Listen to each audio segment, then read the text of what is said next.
தேனி அருகே திமுக நகராட்சி தலைவரின் கணவரின் ஏலக்காய் குடோன், அலுவலகம் மற்றும் வீடு ஆகிய இடங்களில் அமலாக்கத்துறை அதிகாரிகள் இரண்டாவது நாளாக சோதனையில் ஈடுபட்டனர்.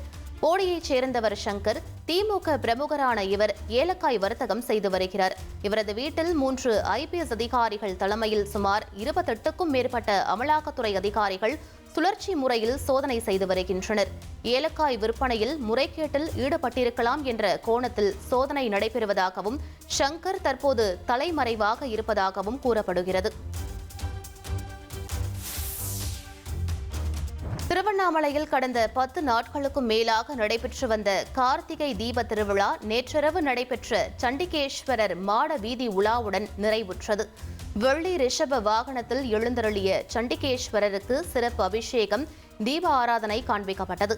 இதனைத் தொடர்ந்து நடைபெற்ற வீதி உலாவில் ஆயிரக்கணக்கான பக்தர்கள் கலந்து கொண்டு சுவாமி தரிசனம் செய்தனர்.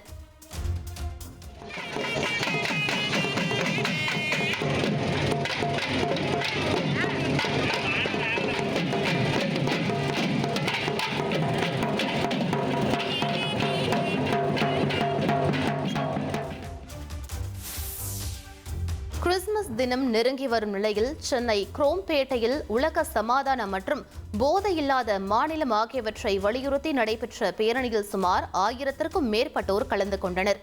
இதில் 500க்கும் மேற்பட்டவர்கள் கிறிஸ்துமஸ் தாத்தா உடையணிந்து கலந்து கொண்டனர்.